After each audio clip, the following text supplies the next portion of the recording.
जी अस्सलाम वालेकुम। ACCA F8 आज के लेक्चर का आगाज़ करते हैं। आज हमारा पहला लेक्चर है, लेक्चर नंबर 1। अच्छा, आज का लेक्चर जो है ये बेसिकली ओरिएंटेशन लेक्चर होगा। इसमें हम कुछ सब्जेक्ट के बारे में स्टडी करेंगे, कुछ मैं अपना इंट्रोडक्शन करवाऊंगा, सब्जेक्ट के बारे में हम स्टडी करेंगे और फिर इसके बाद कुछ बेसिक कंसेप्ट्स का ही आगाज़ आज से ही कर देंगे। जो ऑडिट के बेसिक कंसेप्ट समझे जाते हैं, फंडामेंटल है इनको। तो स्टार्ट करते हैं। सबसे पहले जो आज हम डिस्कस करने जा रहे हैं चीज़ें, ओरिएंटेशन में इंस्ट्रक्टर। ओरिएंटेशन, मेरा नाम मोहम्मद आसिफ है, मैं institute of chartered accountant Pakistan का फेलो मेंबर हूँ। तकरीबन 16 साल हो गए हैं मुझे पढ़ाते हुए। जो मेरा टीचिंग एक्सपीरियंस लगभग 16 ईयर्स का है। मैंने 2008 में क्वालिफाई किया था और 2009 में फुल टाइम टीचिंग प्रोफेशन को ज्वाइन किया मैंने। 2009 से आज तक फुल टाइम बेसिस के ऊपर पढ़ा रहा हूँ। बहुत से सब्जेक्ट्स पढ़ाए हैं, लेकिन जो ऑडिट का सब्जेक्ट है ये वो वाही सब्जेक्ट है जो मैंने अपने पहले बैच से लेके आज तक कंटिन्यूसली पढ़ा रहा हूँ। और इसमें सिर्फ ये नहीं कि इस लेवल पे, बल्कि जो ICAP में फाउंडेशन, ये हमारा इंटरमीडिएट लेवल है, इसके साथ साथ जो फाइनल लेवल है इसमें भी, जिसे CFAP हम बोलते हैं, इसमें भी इस सब्जेक्ट को मैं पढ़ा रहा हूँ। जो ACCA का सब्जेक्ट है इसमें एडवांस कंसेप्ट्स नहीं है। इसमें आप देखेंगे वैरायटी ऑफ कंसेप्ट्स ज़्यादा है, कंसेप्ट्स की तादाद ज़्यादा है, लेकिन जो डेप्थ ऑफ द कंसेप्ट्स हैं वो कम है। यानी उसने बेसिक लेवल के ऊपर या इंटरमीडिएट लेवल के ऊपर टेस्टिंग का लेवल रखा हुआ है। चीज़ें आपको बहुत सी सीखने को मिलेंगी, लेकिन जो सीखने का लेवल होगा वो होगा एवरेज लेवल। ठीक है जी, ये थोड़ा सा इंट्रोडक्शन मेरा था। बाकी जाहिर है इस सब्जेक्ट के ऊपर मैं ग्रिप मेरी कितनी है, मैं कैसे पढ़ाता हूँ, किस तरीके से लेके चलता हूँ, जैसे जैसे हमारा सेशन आगे चलता जाएगा आपको ये बातें पता चलती जाएगी। सब्जेक्ट के बारे में इंट्रोडक्शन, सब्जेक्ट को ये समझना ज़्यादा ज़रूरी है, क्योंकि जब आप किसी सब्जेक्ट को सीखने लगते हैं ना, तो सबसे पहले उसका मिजाज समझना ज़रूरी होता है कि इस सब्जेक्ट का मिजाज क्या है। ठीक है, इस सब्जेक्ट का इंट्रोडक्शन, सब्जेक्ट को अंडरस्टैंड करना आपके लिए ज़्यादा अहम है। ये सब्जेक्ट क्या है? ये सब्जेक्ट है, इसमें क्या किया जाता है? Verification of some information.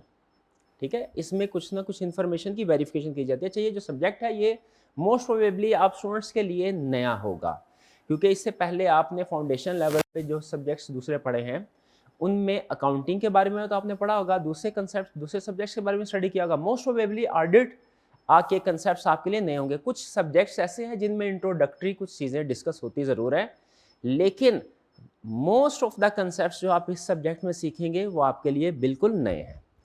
तो सबसे पहले इस सब्जेक्ट का मिजाज मैं आपको समझाने जा रहा हूं। इसको हम अकाउंटिंग के साथ कंपेयर करते हैं। ठीक है जी, इस सब्जेक्ट को अकाउंटिंग जो है उसमें क्या करते हैं, अगर मैं आपसे कहूं कि आप मुझे एक सेंटेंस में बताइए, कम से कम अल्फाज में बताइए अकाउंटिंग में क्या किया जाता है, तो आप कहेंगे सर अकाउंटिंग में फाइनेंशियल स्टेटमेंट्स को प्रिपेयर किया जाता है। शाबाश, तो लिख लीजिए, पहला कंसेप्ट लिख लीजिए, accounting is equal to preparation of financial statements, यानी फाइनेंशियल स्टेटमेंट्स को प्रिपेयर किया जाता है। यह है अकाउंटिंग। अच्छा, तो फिर इसके बाद ऑडिट को अगर हम कहें ऑडिट क्या है, तो audit simple, audit is equal to verification of financial statements. ठीक है, audit is equal to verification of financial statements. और अकाउंट ऑडिटर्स के बारे में दो बातें, दो मुहावरे बोले जाते हैं। अगर आपको ये कंसेप्ट क्लियर हो गया तो आपको इन दो मुहावरों की भी समझ आ जाएगी। पहला मुहावरा क्या कहा जाता है? कहा जाता है ऑडिटर के बारे में, auditor includes accountant. Auditor, accountant के लिए ऑडिटर होना जरूरी नहीं है, ऑडिटर के लिए अकाउंटेंट होना जरूरी है। क्यों? क्योंकि आप जब तक किसी चीज को सीख नहीं लेते आप उस चीज को वेरीफाई कर ही नहीं सकते। वेरीफाई करने के लिए कि कोई चीज ठीक है कि नहीं, बिल्कुल उसको सीखना जरूरी है। ठीक है, और एक और ऑडिट के बारे में चीज बोली जाती है कि जहां पे अकाउंटिंग खत्म होती है वहां से ऑडिट शुरू होता है। ये आपको पता चल गया होगा क्यों कहते हैं, क्योंकि जब फाइनेंशियल स्टेटमेंट्स प्रिपेयर होंगी, वेरिफिकेशन जाहिर है कॉमन सेंस की बात है, उसके बाद ही होगी। ठीक है, तो ये है ऑडिट। क्या है ऑडिट? है वेरिफिकेशन ऑफ इंफॉर्मेशन। अच्छा, थोड़ा सा अब ये कंसेप्ट हालांकि यहीं पे है, लेकिन मैं आहिस्ता आहिस्ता जो फ्यूचर के कंसेप्ट है साथ साथ बिल्ड करना चाहता हूं। इसको आइए इस स्टेटमेंट को चैलेंज करते हैं कि क्या वाकई ऐसा है कि नहीं ऐसा। वेरिफिकेशन ऑफ फाइनेंशियल स्टेटमेंट, मुझे पहली चीज बताइए कि फाइनेंशियल स्टेटमेंट जब हम बोलते हैं तो इसमें कितनी स्टेटमेंट शामिल होती हैं, कितनी चीजें? 5। शाबाश, बेहतरीन बेहतरीन। अच्छा, उनकी टर्मिनोलॉजी डिफरेंट हो सकती है कंट्री टू कंट्री, लेकिन नॉर्मली हम उन्हें क्या कहते हैं, क्या क्या 5 हैं?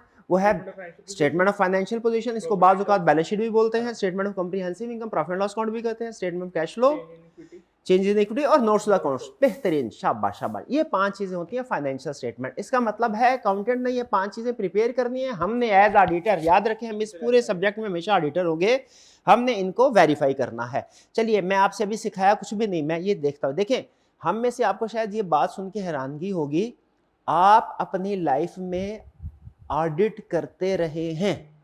कुछ चीजें ऐसी होती हैं हम अपनी रूटीन लाइफ में कर रहे होते हैं, लेकिन हमें एहसास नहीं होता कि ये हम ये ऑडिट कर रहे हैं, या ये चीज जो है इसे टेक्निकली ये बोला जाता है। जैसे फर्ज कीजिए आपने घर वालों से कहा कि मुझे कॉलेज की फीस सबमिट करवानी है, मुझे 30,000 रुपीज़ दीजिए। घर वालों ने 30,000 रुपीज़ आपको दी है, आपने कॉलेज की फीस जमा करवाई। बाज़ कहता है बड़ा भाई बोलता है, बड़ा भाई पूछता है, हाँ भाई फीस जमा करवा के? बिल्कुल करवा के। अच्छा 25 जमा करवाइए ना, 5 खुद रखिए। आप कहते हैं नहीं नहीं नहीं, ये देखो, ये 30,000 कॉलेज की स्लिप, आप स्लिप, डिपॉजिट स्लिप दिखा देते हो। अब ये जब भाई ने देखा, उसको तसल्ली हो जाता है, हाँ वाकई 30,000 ही पे करवाया। ये भाई ने क्या किया भला? ऑडिट किया। शाबाश। ऑडिट का मतलब क्या होता है? वेरिफिकेशन, वेरीफाई करना। शाबाश, ठीक है जी। आप दोस्तों में बैठते हैं, 4-5 दोस्त इकट्ठे खाना खाने के लिए गए, रेस्टोरेंट में खाना खाया, उसके बाद बिल आया। क्या आप बिल को कैलकुलेट किए बगैर, ये देखे बगैर के जो चीजें बिल में मौजूद है हमने वो वाकई एक्चुअली ऑर्डर की थी कि नहीं की, क्या चेक करके, टोटल वगैरह चेक करके बिल पे करते हैं कि चेक किए बगैर? चेक। ये है ऑडिट, यही ऑडिट, ये आप ऑडिट कर रहे हैं, ठीक है। लेकिन ये ऑडिट ऑफ फाइनेंशियल स्टेटमेंट नहीं है, आप इसे के हाँ ऑडिट ऑफ बिल कह लें इसको, ठीक है। तो यहां पे हम क्या सीखेंगे? यही टेक्निक सीखेंगे, ठीक है। मुख्तलिफ चीजों को वेरीफाई करने की मुख्तलिफ टेक्निक्स है कि कैसे वेरीफाई किया जा सकता है। यही है ऑडिट, यही है वेरिफिकेशन ऑफ फाइनेंशियल स्टेटमेंट। फर्ज कीजिए, आपका थोड़ा सा कॉर्पोरेट लेवल की एग्जांपल लेते हैं। मैं आपसे ये कहता हूं कि ये जो बिल्डिंग है इसका रेंट, मैक्स फाइनेंशियल स्टेटमेंट फर्ज कीजिए आपके सामने रखने लगा, स्टेटमेंट बोलने लगा, आपने मुझे बताना इसको वेरीफाई कैसे करेंगे आप एज ऑडिटर। मैं ये कहता हूँ, ये जो बिल्डिंग है इसका रेंट है फर्ज कीजिए 500,000 रुपीज पर मंथ। बताइए आप इसको कैसे वेरीफाई करेंगे? लैंडलॉर्ड से पूछेंगे या बैंक स्टेटमेंट? बेहतरीन, लैंडलॉर्ड से पूछेंगे, बैंक स्टेटमेंट में जाके देखेंगे कि क्या बाकी 5 लाख ट्रांसफर हो रहा है, और रेंट एग्रीमेंट भी देख सकते हैं। बिल्कुल ठीक है। अच्छा, दूसरी साइड मैं ये कहता हूँ, भाई ये जो बाहर गाड़ी खड़ी है ना, ये मेरी है। ये बाहर जो गाड़ी खड़ी है, ये मैंने एक स्टेटमेंट बोली है, स्टेटमेंट। आप बताइए आप इसको कैसे वेरीफाई करेंगे? हाँ शाबाश। में आप कहेंगे सर वो जरा रजिस्ट्रेशन बुक तो दिखाएं, गाड़ी आपके नाम पे है कि नहीं। एक्साइज के रिगार्ड्स में जाके चेक कर लेते हैं ऑफिशियली, आपके नाम पे ट्रांसफर हुआ। बेहतरीन, यही है ऑडिट। याद रखिए, हम जो ऑडिट करते हैं वो फाइनेंशियल स्टेटमेंट का भी हो सकता है, नॉन फाइनेंशियल स्टेटमेंट का भी हो सकता है। फाइनेंशियल स्टेटमेंट क्या है? जैसे दोनों में फर्क देखें, फर्क फाइनेंशियल, मैं आपसे ये कहता हूं मेरी मंथली सैलरी 1 लाख रुपया है, ये एक फाइनेंशियल स्टेटमेंट है। कैसे? इसमें एक नंबर आ रहा है, शाबाश, ठीक है। दूसरी स्टेटमेंट मैं ये देता हूं, फॉर एग्जांपल, भाई ये जो स्टूडेंट है ना, ये बहुत ही हार्ड वर्किंग स्टूडेंट है, मेहनत करता है, मेहनती स्टूडेंट है। अब ये देखें, ये एक मेहनती स्टूडेंट है, ये भी एक स्टेटमेंट है, ये भी एक स्टेटमेंट है, ठीक है। मेरी सैलरी 1 लाख रुपए पर मंथ, ये भी एक स्टेटमेंट है। फर्क क्या है? एक फाइनेंशियल स्टेटमेंट है, दूसरी नॉन फाइनेंशियल स्टेटमेंट, ठीक है। हम एज ऑडिटर दोनों स्टेटमेंट्स ही वेरीफाई करना सीखते हैं, लेकिन आप थोड़ा सा अंदाजा हो ही गया होगा, फाइनेंशियल स्टेटमेंट की निस्बत नॉन फाइनेंशियल स्टेटमेंट वेरीफाई करना मुश्किल है। तो उसको एडवांस लेवल में, उसके पैरामीटर, उसको एडवांस लेवल में हम सीखते हैं। यहाँ पे हम जो F8 में सीखेंगे वो हमारा ज्यादा फोकस जो होगा, छोटे मोटे कंसेप्ट शायद हम नॉन फाइनेंशियल के भी सीखें, लेकिन फोकस किसके ऊपर होगा? फाइनेंशियल स्टेटमेंट के ऊपर। और जो फाइनेंशियल स्टेटमेंट हम वेरीफाई करते हैं वो स्ट्रक्चर्ड फाइनेंशियल स्टेटमेंट होती है, यानी कि बाकायदा रूल्स के मुताबिक बनी होती है। तो अब आपको पहला कंसेप्ट आपने क्या सीखा? काउंटिंग और ऑडिट का फर्क। काउंटिंग क्या है? Preparation of financial statements. Audit क्या है? Verification of financial statement. इसकी जजमेंट क्या? अच्छा ये अब चीज सुन लीजिए, ये समझना, मैं आपको बताया मिजाज समझना बहुत, जैसे कोई लाइफ पार्टनर होता है ना, अच्छी जिंदगी गुजारने के लिए ना उसका मिजाज समझना जरूरी होता है। ऐसा नहीं कि आप अपनी मर्जी चलाते रहेंगे, ठीक है, मिजाज समझना जरूरी होता है। उसी तरह ये सब्जेक्ट जो है ना, समझ लीजिए 6 महीने के लिए आपका लाइफ पार्टनर, सॉरी 3 महीने के लिए आपका लाइफ पार्टनर है, आपके लिए इसका मिजाज समझना बहुत जरूरी है। क्योंकि जब मिजाज समझ आ जाएगा ना, तो आपके जो कंसेप्ट्स होंगे वो भी आसानी से निकलते चले जाएंगे, वरना प्रॉब्लम होगी। इसका मजाक समझे, क्योंकि नॉर्मली जो स्टूडेंट जब इस लेवल पे पहुंचते हैं ना, इससे पहले उनका जो फेवरेट सब्जेक्ट होता है या सबसे ज़्यादा होता है वो रिपोर्टिंग का होता है, अकाउंटिंग का होता है सबसे ज़्यादा। इसमें और इस सब्जेक्ट ऑडिट में और रिपोर्टिंग में ये हैं इंटर रिलेटेड। पहले रिपोर्टिंग फिर अच्छा, अब आपको समझ आएगा पहले F7 है फिर F8 है? पहले ऑडिट बाद में रिपोर्टिंग क्यों नहीं? क्योंकि पहले भैया सीखना है फिर वेरीफाई करना है। अच्छा, अब मिजाज सुनिए, मैं आपसे ये कहूंगा, छोटी सी एग्जांपल, ठीक है? एग्जांपल छोटी है, कंसेप्ट बड़ा है, ये असूल याद रखिएगा। आपसे मैं कहता हूं आप टेबल सुनाएं मुझे, 2 का टेबल सुनाएं, आप मुझे 2 का टेबल सुनाएंगे, ठीक है? अब आपने तो पता नहीं किस तरीके से याद किया, हमने सरकारी स्कूलों में याद किया हुआ है, वो जैसे कहते हैं 2 एकम 2, 2 दूनी 4। मैं आपसे कहता हूँ 2 का टेबल सुनाएं, वालेकुम सलाम। आप क्या बताएं? 2 एकम 2, 2 दूनी 4। इन भाईजान से कहा भाईजान आप भी 2 का टेबल सुनाएं, ये भी क्या 2 एकम 2, 2 दूनी 5 कहेंगे? नहीं, 4 4 कहेंगे। अगर 5 कहेंगे तो चेंज हो जाएगा, गलत हो जाएगा। 3 कहेंगे तो गलत। यानी आप जो इस क्वेश्चन का आंसर करेंगे वो और ये भाई जो इस क्वेश्चन का आंसर करेंगे वो एग्जैक्टली सेम होगा। पक्की बात? ओके। दूसरा क्वेश्चन मेरा ये वाला साइड पे, भाई ऐसे लिखे my best friend, my best friend, ठीक है? लिखते तो रहेगा, स्टार्ट करना शुरू करते हैं। आपने 10 सेंटेंसेस लिखे, इन्होंने भी 10 सेंटेंसेस लिखे। मुझे सिर्फ एक सवाल का जवाब दीजिए, क्या आपके लिखे हुए 10 सेंटेंसेस और इनके लिखे सेम होंगे? कभी भी नहीं। फिर से बताइए, सुन के अच्छा लगा। कभी भी नहीं सेम होंगे। लेकिन ये भाई परेशान, ये कहते हैं सर इसने कुछ और लिखा है, मैंने कुछ और लिखा है, या तो ये गलत है या मैं गलत हूं। मैं कहूंगा नहीं भाई, आपकी ये स्टेटमेंट गलत है, क्योंकि इस क्वेश्चन की नेचर ही ऐसी है, इसने मैच नहीं होना। आपके दोस्त का नाम असलम है, इसके दोस्त का नाम बकर होगा, क्या क्या इसका भी बेस्ट फ्रेंड असलम ही होगा? अब ये परेशान है यार, बेस्ट फ्रेंड तो असलम हुआ करता है, मेरा बेस्ट फ्रेंड जो है, मैं अगर बकर लिखूंगा, मैं अगर वहीद लिखूंगा, वो तो गलत हो जाएगा। ऐसा है क्या? नहीं होगा। ऑडिट सुन लीजिए, ऑडिट अकाउंटिंग नहीं है। FR में, F7 में, इससे पहले जो दूसरे सब्जेक्ट अकाउंटिंग में पढ़ते हैं, उसमें आप जो आंसर लिखते हैं ना, वो आंसर की फिगर एग्जैक्टली टीचर के आंसर के साथ मैच होनी चाहिए करती हैं। मैच होती हैं तो सही, वरना गलत। बात का assumption की वजह से फर्क आता है, लेकिन मोटा मोटा असूल बता रहा हूं, ऐसा ही है। ऑडिट में ऐसा कभी भी नहीं होगा, क्योंकि ऑडिट एक न्यूमेरिकल सब्जेक्ट नहीं है, ये एक जजमेंटल, थ्योरेटिकल भी नहीं बोलना, जजमेंटल सब्जेक्ट है। जजमेंटल का मतलब क्या है कि इसमें जो आप लिखेंगे आपकी जजमेंट पे बेस करता है। मैंने आपसे कहा भाई आपने जो ऐसे लिखा है ना, इसमें आपकी जजमेंट यूज हुई है, लेकिन जब मैंने आपसे कहा टेबल सुनाओ मुझे, उसमें आपकी जजमेंट यूज नहीं हुई, उसमें आपके जो रूल्स आपने सीखे हैं, जो कोई थोड़ा बहुत रटा, वो इस्तेमाल हुआ है।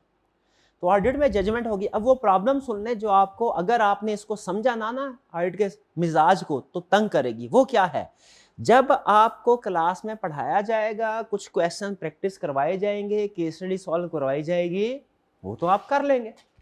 जब घर जाके होम असाइनमेंट दी जाएगी, आप जब उसको अटेम्प्ट करेंगे ना, वो आपके सोल्यूशन के साथ एग्जैक्टली मैच नहीं करेगी।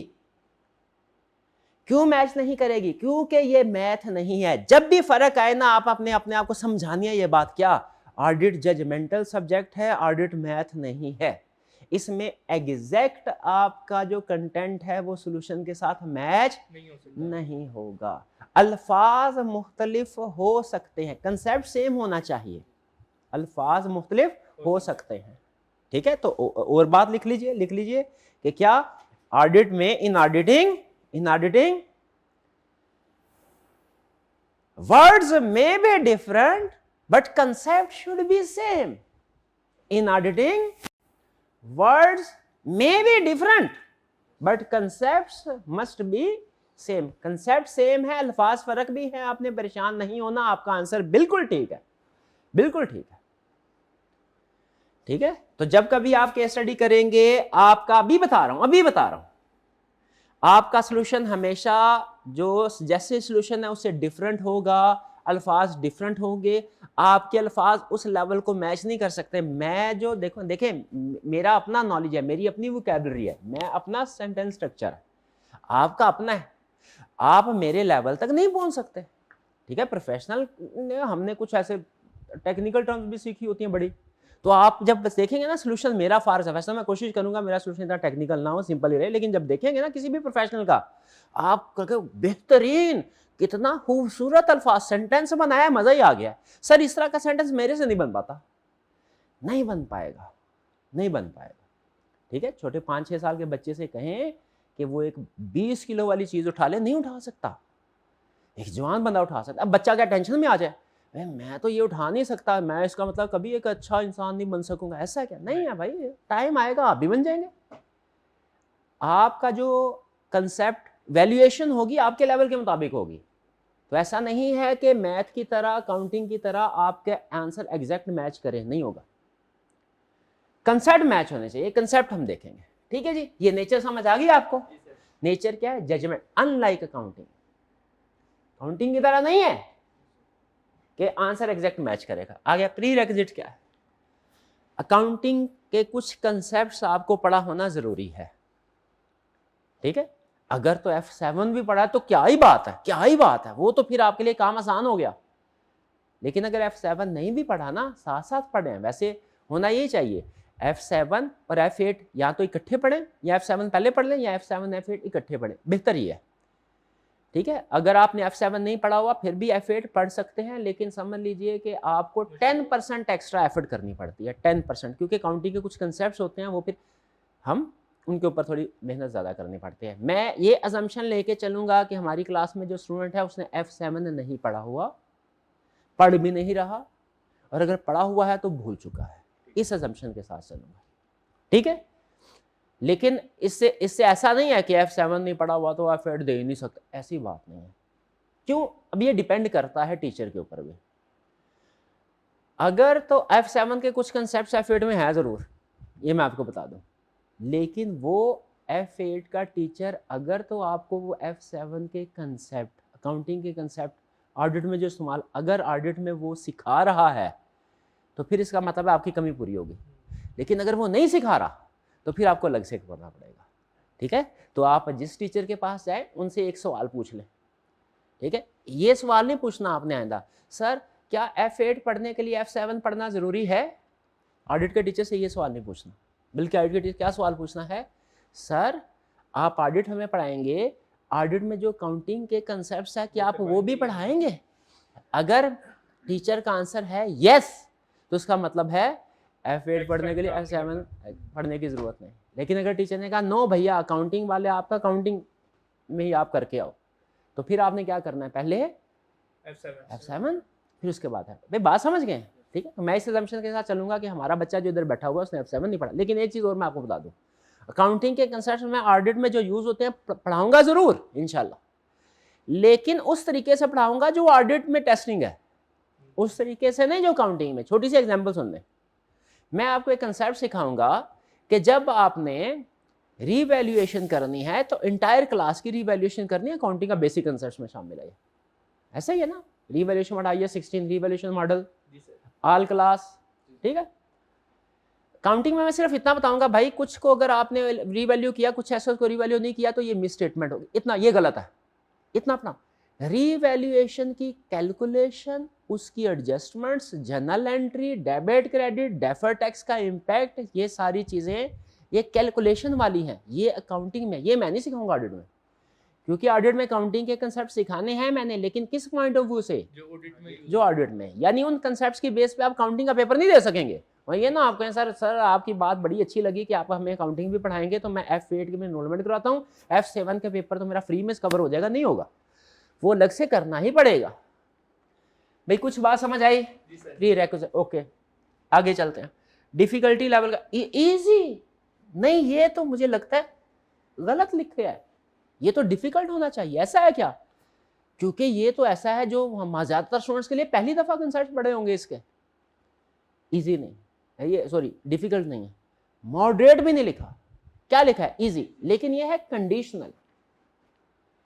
इजी, इजी के आगे जो काम है वो दिखने में आसान है, करने में मुश्किल है। वो क्या है? 2 घंटे हर रोज पढ़ना है, ये असूल बना लीजिए। अगर आप चाहते हैं इस सब्जेक्ट को दिसंबर की अटेम्प्ट में पास करना है, इंशाल्लाह हर रोज़ कम से कम 2 घंटे आपने पढ़ना है। अगर 2.5 घंटे हो जाए तो क्या ही बात है, लेकिन चले 2 घंटे भी बढ़े, 2 घंटे भी बहुत है, ठीक है। इसमें जैसे मैंने स्टार्ट में बताया, नंबर ऑफ कंसेप्ट ज़्यादा हैं, डेप्थ ऑफ कंसेप्ट कम है, ठीक, बेसिक लेवल पे वो रहता है, ठीक है, जो कि मेरे ख्याल में अच्छी अप्रोच है। 2 घंटे डेली पढ़ना है, सुबह पढ़ें, दोपहर पढ़ें, शाम पढ़ें, वो आप अपनी रूटीन के मुताबिक चलाएं, ठीक है। लेकिन हर रोज़ क्या करना है, 2 घंटे कंसिस्टेंसी। एक अब बात से बात निकलते, चूंकि ओरिएंटेशन है तो उसमें गपशप भी साथ साथ चलती है, ठीक है, तो गपशप भी हम थोड़ी लगाएंगे, लेकिन कोशिश करेंगे गपशप भी जो हमारी है वो उसमें कुछ ना कुछ हमें सीखने को मिले। जज़ाकल्लाह, उसमें भी हमें सीखने को मिले। एजुकेशनल साइकोलॉजिस्ट ने रिसर्च की, रिसर्च के बाद उन्होंने हमें एक स्टेटमेंट दी, स्टेटमेंट नोट कीजिएगा, 2 + 2 इज ग्रेटर देन 5। स्टेटमेंट, इसका मतलब क्या, ये सुन ले, ये एजुकेशनल साइकोलॉजिस्ट ने बोला।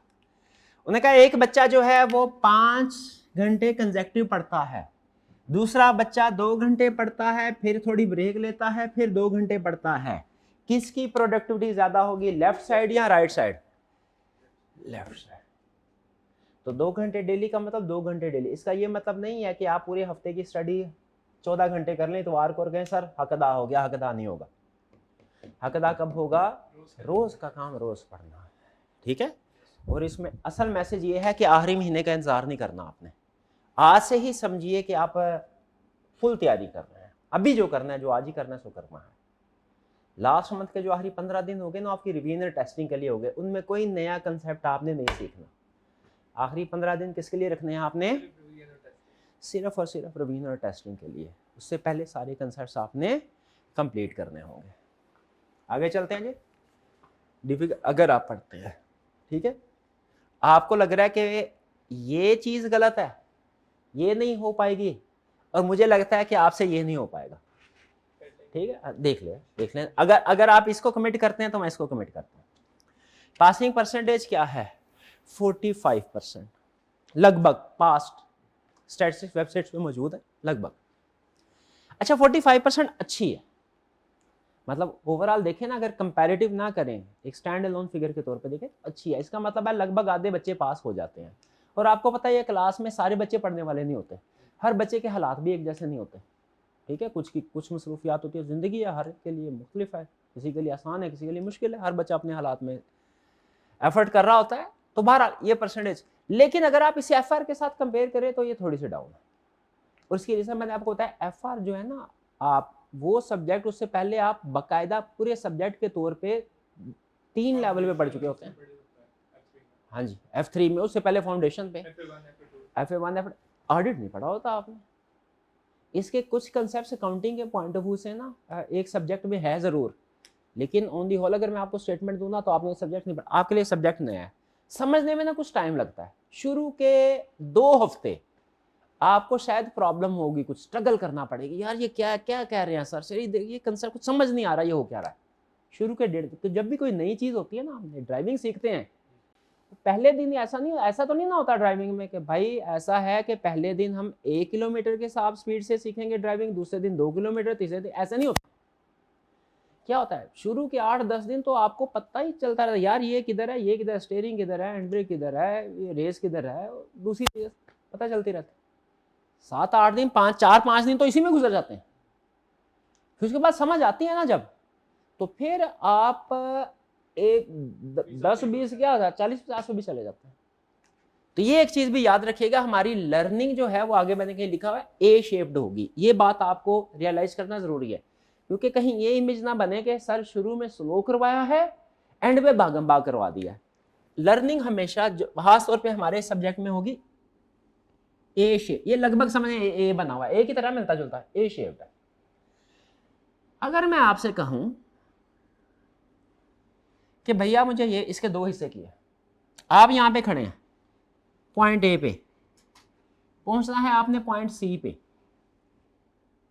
ठीक है, आपके पास पहुंचने के लिए हैं 50 दिन, 50 डेज, ए से सी। ए से बी तक पहुंचने में कितने दिन लगेंगे? ज़्यादा दिन लगेंगे एज कम्पेयर टू B2C। शाबाश, ये सिखाना चाह रहा था। ये नहीं समझना आपने कि 25 में ये होगा 25 में ये होगा, मैथमेटिकली ऐसे ही होता है, ऐसा नहीं है। शुरू में जब कभी आप कोई भी चीज़ सीखते हैं, शुरू में आपकी लर्निंग स्पीड जो होती है वो स्लो होती है। यहाँ से यहाँ तक आपको 30 डेज लगेंगे, यहाँ से यहाँ तक फिर 20 डेज लगेंगे, क्योंकि बहुत सी चीज़ें आप सीख चुके होते हैं। इस फेज़ में बहुत सी चीज़ें आप इस फेज़ की भी सीख रहे होंगे, और ये चूँकि नया बेस बनाना मुश्किल होता है, इसलिए इसमें थोड़ा टाइम हमारा ज़्यादा लगेगा। तो आपने इससे ये नहीं समझना कि सर शुरू में वो होता है ना 5 दिन के बाद बच्चे आ जाते सफ़े गिनने, सर ये टोटल इतने सफ़े हैं, आपने भी इतने करवाए हैं, अब ये सर हम तो स्लो जा रहे हैं। दिसंबर में नहीं हो पाएगा सर, ये लगता है हो जाएगा इंशाल्लाह, दिसंबर से पहले होगा, नवंबर में। तो ये लेकिन बात इससे ये नहीं आपने अंदाजा लगाना कि शुरू में सर ने स्पीड स्लो रखी है, एंड पे ये सारी चीज़ें प्लान्ड है आपकी, आप बेफिक्र हैं, ठीक है। आपके साथ शेयर भी करूंगा कुछ प्लानिंग, कुछ ज़ाहिर नहीं शेयर करूंगा, लेकिन ओवरऑल प्लानिंग आपके साथ शेयर करूंगा, बाकी जैसे एग्जीक्यूशन होगी आपको समझ आती जाएगी। इन शॉर्ट लर्निंग हमारी ए शेप्ड है, क्लियर जी, ठीक है। इसमें फेल होने की एक दूसरी बड़ी वजह, एक तो ये है ना कि इससे पहले आपकी कोई बेस नहीं है। हमें ऑडिट के टीचर को ना आपको ऑडिट की ABC भी सिखानी पड़ती है। जिसने FR पढ़ाना है ना, उसने काउंटिंग की ABC नहीं आपको सिखानी, समझ ना प्रॉब्लम आ रही। अच्छा, दूसरी प्रॉब्लम क्या है? दूसरी प्रॉब्लम यह है कि बच्चे को ऑडिट का क्वेश्चन करना जहर लगता है, मुझे खुद जहर लगता है, यकीन कीजिए, और ये मैं सच बता रहा हूँ। हमारा जब CA में मैंने एंटी टेस्ट होता था हमारा, तो एंटी टेस्ट में गया, उसमें मुझे ऐसे स्टूडेंट लाइफ में अकाउंटिंग मेरा फेवरेट सब्जेक्ट होता था, आपका भी गालबन ऐसे ही होगा। मैथ में मेरे पूरे पूरे नंबर लगभग आया किया करते थे, ऐसे लिखना मुझे जहर लगता है। एग्जाम में मेरा एंट्री टेस्ट है, मैंने तकरीबन कितना कोई 2 सफ़े लिखने होंगे लगभग, ऐसे होता था, 1.5 सफ़ा लिख दिया ना, टाइम था, मेरा दिल ही नहीं किया एग्जाम में बैठ के, मेरा दिल नहीं किया, मैं उधर छोड़ दिया। एक नेचर होता है, अकाउंटिंग है ना, चार्टर्ड अकाउंटेंट बनने जा रहे हैं, चार्टर्ड ऑडिटर नहीं, हालांकि ऑडिट भी हमारा एक अहम प्रोफेशन होता है। तो यहाँ पे ना इसमें आपको लिखना पड़ता है सेंटेंस फॉर्म। बच्चे प्रैक्टिस कम करते हैं, करते जरूर है, ये नहीं कि नहीं करते, लेकिन अकाउंटिंग वाला टीचर आपको 3 सवाल देगा ना, आपके तीनों सवाल करके आएंगे। ऑडिट वाला टीचर नोट करिएगा, 3 केस स्टडी देगा ना, 1 करके आएंगे, कि सर बाकी पढ़ ली थी, सर पढ़ ली थी, बाकी पढ़ ली थी सर, समझ आ गई थी, क्या पढ़ ली थी समझ नहीं, क्या होगा, करने से आएगा ऑडिट, ठीक है। ऑडिट किससे आएगा? करने से आएगा।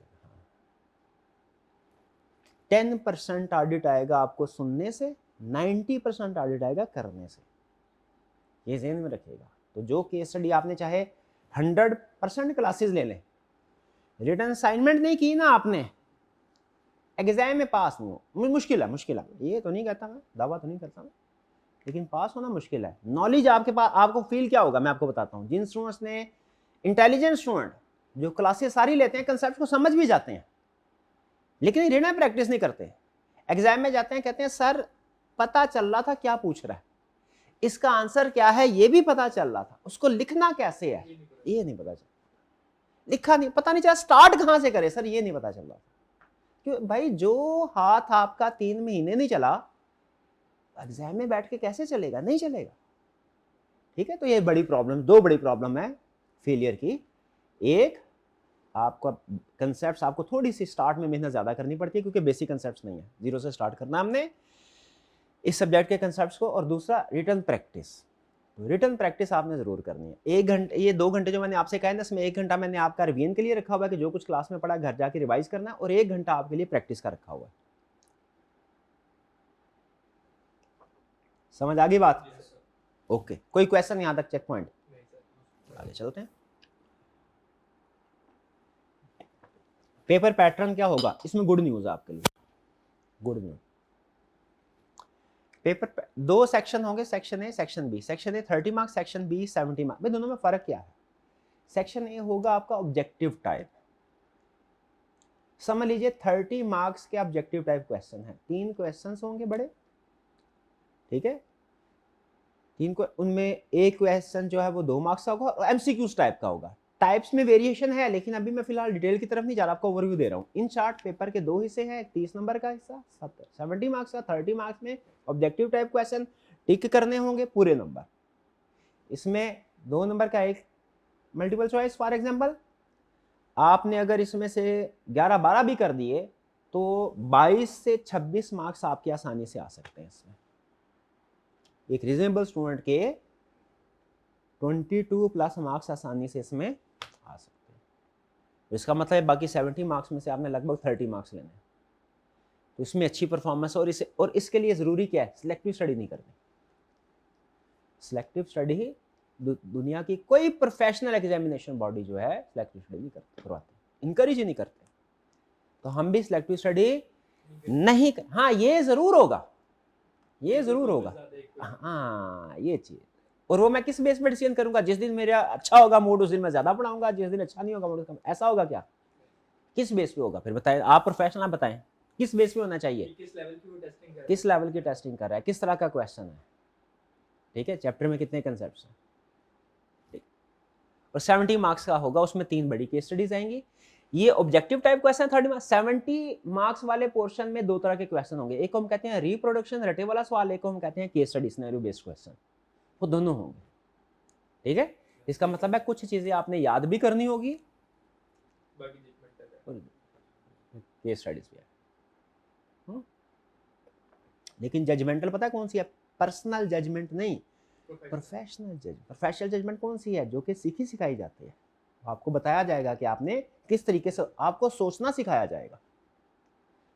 आपने सीखी होगी, याद आ गया। चाय का कप आधा खाली है, लगभग आधा भरा है।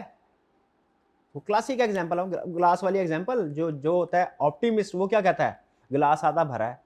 जो पेसिमिस्ट होता है क्या? ग्लास आधा खाली है, ठीक है। एक ही चीज के हाँ हाँ। और अकाउंटेंट क्या कहता है? Debit is equal to credit है, upper side is equal to lower side है। ऑडिटर क्या देखता है?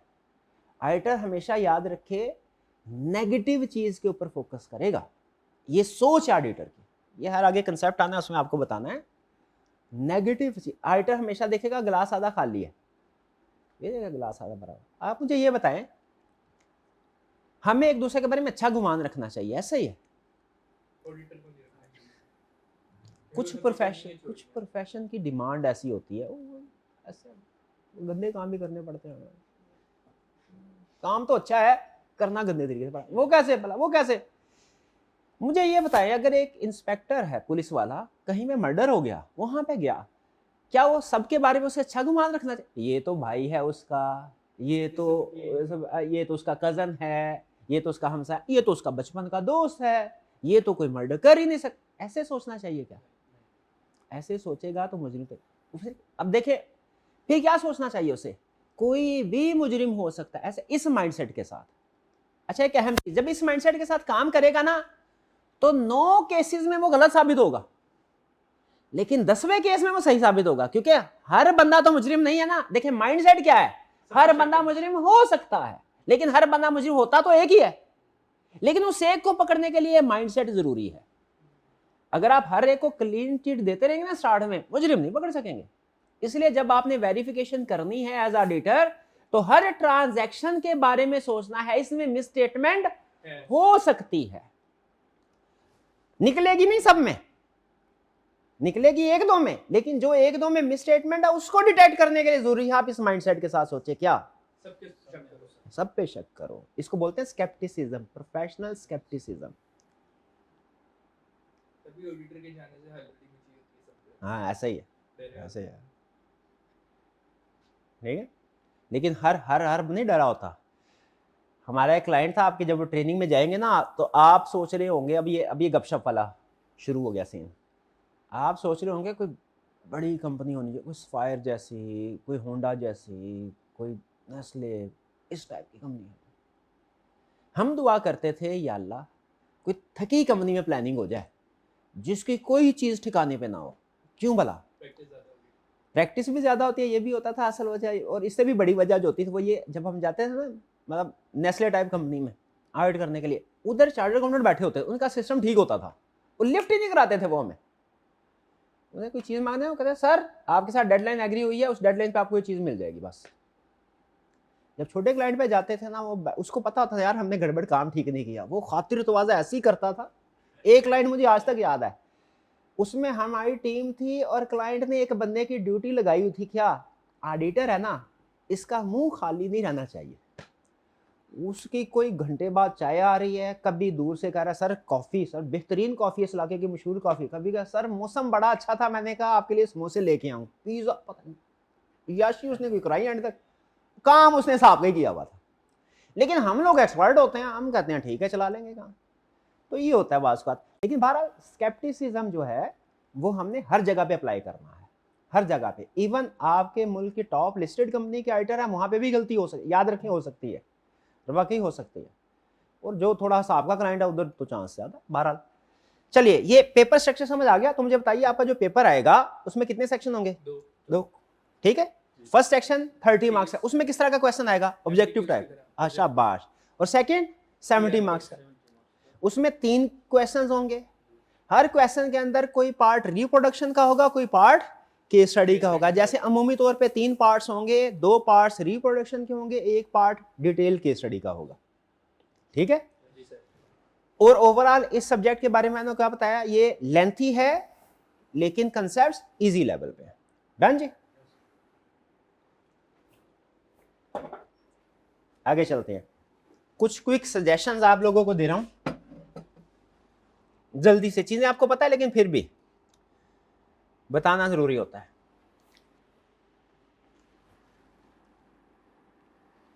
कुछ सजेशंस फिजिकल और ऑनलाइन दोनों स्टूडेंट्स के लिए हैं, कुछ सिर्फ फिजिकल स्टूडेंट्स के लिए, कुछ ऑनलाइन वाले स्टूडेंट्स के लिए। अच्छा, आप मुझे याद करवाइएगा, आप लोगों को ऑनलाइन वाली फैसिलिटीज भी देनी है सारी, और ऑनलाइन वाले स्टूडेंट्स के लिए फिजिकल की भी सारी फैसिलिटीज है। यानी आपको एक ही पैकेज में समझे दोनों चीजें जो है वो हम प्रोवाइड कर रहे हैं। डेली हर ऑनलाइन वाला स्टूडेंट जो मुझे देख रहा है, आपके लिए भी ये सेशन है और आप लोगों के लिए भी, हर रोज 2 घंटे पढ़ना। ठीक है। खास तौर पे ऑनलाइन वाले स्टूडेंट्स, उनके लिए थोड़ा सा चैलेंजिंग होता है। बाज़ का प्रोफेशनल रिस्पॉन्सिबिलिटीज कुछ ऐसी होती हैं और बाज़ का कुछ आदत थोड़ा ऐसी होती है। पढ़ाई के दौरान में mobile phone of. Mobile phone लिख ले, एक और बात लिखें, mobile is most distracting device in the world. पूरी दुनिया देखें आप, एक होता है लर्निंग कर्व। लर्निंग कर्व आपको पता है क्या है? आपने अक्सर देखा काउंटिंग का क्वेश्चन करें ना, सही हो जाए तो आप कहते हैं दूसरा क्वेश्चन करने को ऑटोमेटिकली दिल करता है, ऐसा ही है। बल्कि दूसरा अच्छा, और आपने एक चीज और नोट की होगी, पहला क्वेश्चन अगर फर्ज कीजिए आधे घंटे में हो ना, दूसरा क्वेश्चन 25 मिनट में हो जाता है। क्यों होता है भला? Learning curve, learning curve set होता है। आपने काम करना है, किसी ऐसे एनवायरनमेंट में आप बैठे जो पुरसकून हो, जैसे लाइब्रेरी, कॉलेज की लाइब्रेरी। दूसरा, किसी ऐसे एनवायरनमेंट में बैठे जहाँ पे थोड़ा सा शोर हो। ठीक है, किसी ऐसी जगह बैठ गए, ड्राइंग रूम जो कि सड़क के करीब है, थोड़ी कैफे वगैरह, थोड़ी कुछ आवाज़ें आ रही हैं। आपका लर्निंग का जो स्पीड है, जो फेज है, वो दोनों में डिफरेंट होगा। कैफे वगैरह में या बिजी रोड के करीब अगर आप पढ़ते हैं तो बार बार डिस्ट्रैक्शन आती है, आपको ना चाहते हुए भी आपकी तवज्जो डाइवर्ट होती है। और इससे भी ज़्यादा खतरनाक चीज़ डाइवर्टिव आपके मोबाइल। जब आप 10-15 मिनट में आपका लर्निंग कर्व बन जाता है ना, उसके बाद आप कहते हैं थोड़ी सी मैं बस देख लूँ कोई मैसेज आया कि नहीं आया, उस 1 सेकेंड के डाइवर्जन की वजह से आप पीछे चले जाते हैं। तो जो आपका स्टडीज का टाइम होगा, हमेशा ये याद रखिए सूल, उसमें आपने मोबाइल को इस्तेमाल, बाद में सारी रात इस्तेमाल करें, मुझे कोई इतराज नहीं है, कोई इतराज नहीं, लेकिन जो 2 घंटे ऑडिट के हैं ना, इसमें आपने मोबाइल को साइलेंट करना है और बैग में डालना है। कीप मी आउट ऐप मैंने डाउनलोड की। हाँ जी, नहीं खोलने देता। खबर ठीक है, सही है। ठीक है, मोबाइल 2 घंटे के दरमियान में मोबाइल को देखना भी नहीं है। ठीक है, इसीलिए जो ऑनलाइन वाले स्टूडेंट्स हैं उनको मैं अक्सर एडवाइस करता हूं कि ऑनलाइन लेक्चर लैपटॉप पे ले, मोबाइल पे ना ले। मोबाइल में थोड़ी देर बाद नोटिफिकेशन आ रहे होते हैं, और ऐसे डाइवर्शन पता नहीं चलता, बंदा किधर पहुंच जाता है। ऐसे ही होता है ना, सोशल मीडिया पे जाए, फेसबुक ओपन करें, आधे घंटे बाद बंदा कहता है अपने आप से सवाल पूछें, आधे घंटे में क्या किया? कुछ भी नहीं किया होता, बस क्लिक किया। ये बहुत अहम चीज़ थी, इसलिए स्टडी, हाँ ये मेरी रिकमेंडेशन है, लाजमी नहीं है, हर बंदे का अपना एक लर्निंग स्टाइल होता है। ठीक है, लेकिन नॉर्मली मेरे साथ ये होता था कि मॉर्निंग के टाइम में फ्रेश होता था, तो ये जो थ्योरी वाले सब्जेक्ट है मॉर्निंग में बड़े अच्छे से समझ आता है। डे एंड तक ना एग्जॉस्ट हो चुके होते हैं हम काम करके, उसमें न्यूमेरिकल कंसेप्ट्स तो हो जाते हैं क्योंकि उसमें ज़्यादा सोचना नहीं पड़ता, ये जजमेंटल है, इसमें थोड़ा सोचना पड़ता है, और जो आपकी थॉट होती है ना वो मॉर्निंग में बड़ी फ्रेश होती है। तो इसलिए मैं रिकमेंड करता हूँ, लाजमी नहीं है, जैसे आपकी मर्जी वैसे रिकमेंड करता हूँ कि इसको पढ़ें, मॉर्निंग टाइम को एलोकेट कर लें, सुबह उठे नमाज वगैरह पढ़ी, उसके बाद फारग है बैठ के 2 घंटे में निपटाएं सुबह सुबह। सिलेक्टिव स्टडी हमने नहीं करनी, ठीक है, ना मैं करवाऊंगा ना आपने करवाऊँ। वीकली क्या, हमारे तो वीकली से भी जल्दी हुआ करेंगे, क्यों, हमारे अभी सिलेबस आपके सामने रखूंगा, दिखाऊंगा उस वक्त। टेस्ट आपने लाजमी देने हैं, ठीक है। टीचिंग 1 वे नहीं है, 2 वे कम्युनिकेशन है। मैं आपको लेक्चर दे दिया 1 वे है, भाई मुझे कैसे पता चला, भाई अभी तक सारी समझ आ रही है आपको? हाँ, हमेशा आप यही कहेंगे, इस सवाल का जवाब हमेशा ये होता है, जी सर आ रही है। साल बाद कोई स्टूडेंट ऐसा मिलता है जो कहे नहीं सर नहीं समझ आई, ठीक है बात। मुझे कैसे पता चलेगा, मैं ऑडिटर हूं ना, मैंने आपकी स्टेटमेंट पे तो बार करना ही नहीं, मेरे को तो एविडेंस चाहिए, सबूत चाहिए, मुझे कैसे पता चलेगा? वो टेस्ट में आपकी जो परफॉर्मेंस होगी उससे पता चलेगा। और जो आपके टेस्ट होंगे मुझे बताइए एग्जाम स्टाइल में होने चाहिए कि किसी और स्टाइल में? 2 स्टाइल है, एक मैनुअल, पेन पकड़ा जैसे आप नोट्स बना रहे हैं वैसे सवाल अटेम्प्ट किए, एक स्टाइल ही है, एक स्टाइल है टाइपिंग की, ठीक है, समझ गया, क्या प्रैक्टिस हो जाएगी, ठीक है। टेस्ट देने हैं और एग्जाम स्टाइल में देने हैं। हर संडे को कोशिश करनी है आपने रिवीजन करें, एक दिन ऐसा ज़रूर रखें जिसमें कोई नई चीज़ नहीं बल्कि पुरानी चीज़ों को रिवाइज करते रहें, ताकि आखिरी जब हमारे 15 दिन आएंगे तब आपको कोई प्रॉब्लम ना हो, आपके कम से कम कोई पेंडिंग चीज़ें ना हो, साथ साथ पक्की हो। ऑनलाइन ये होगी 10 फिजिकल स्टूडेंट्स के लिए है, रेगुलर और पंक्चुअल होना है, ठीक है जी। मैं भी इंशाल्लाह कोशिश करूँगा रेगुलर, चाहे मेरी टाइम पे आ गई तो मैं रेगुलर हूँ, वरना चाहे कि बगैर लेक्चर थोड़ा मुश्किल होता है, 5-7 मिनट लेकिन मैं कोशिश करूँगा 5-7 मिनट का भी डिले ना हो। क्लास में अटेंटिव रहना है, वो आप माशाल्लाह है, क्वेश्चन करते रहने हैं, दरमियान में जहाँ जहाँ मैं ब्रेक लगा के पूछता रहूँ ना तो आपने क्वेश्चन करते रहने। आपको पता है ज़िंदगी में सीखने का, हर इंसान सीखता रहता है, आप भी बहुत सी चीज़ें सीख रहे हो, ठीक है, हम घर में भी सीख रहे होते हैं, जब छोटे थे तो बड़ों से सीखते थे कैसे बिहेव करना, उठना बैठना चलना फिर वगैरह वगैरह। सबसे बेहतरीन तरीका, सबसे इफ़ेक्टिव, बेहतरीन नहीं कहना चाहिए इफ़ेक्टिव, सबसे इफ़ेक्टिव तरीका सीखने का पता है क्या है? गलती करना, गलती करना। गलती करने से जो लर्निंग मिलती है वो सारी उम्र नहीं भूलती। मुझे आज तक याद है मैंने ICOM पार्ट 2 किया था, उसमें मैथ का क्वेश्चन था, मुझे, अच्छा यकीन कीजिए मुझे सब्जेक्ट्स के नाम नहीं याद, ICOM में क्या, मुझे अपने टोटल मार्क्स नहीं याद, मुझे टीचर्स के नाम नहीं याद, एक आधे टीचर्स के अलावा, लेकिन मुझे ये याद है मैथ का पेपर था, उसमें एक क्वेश्चन था, sum of 2 digit is this, sum of 3 digit is this, ठीक है, उस तरह का क्वेश्चन होता है, consecutive digit, find out digits, इस तरह का उसको करते थे x + x + 1 + x + 2 ऐसे। मैंने पढ़ा लिखा हुआ है सम ऑफ 2 डिजिट, लिखा 3 था, मुझे लगा 2 लिखा, 2 के मुताबिक, हालांकि जो उसको 2 आता है उसको 3 भी आता है, सिर्फ x + 1 x + 2 करना।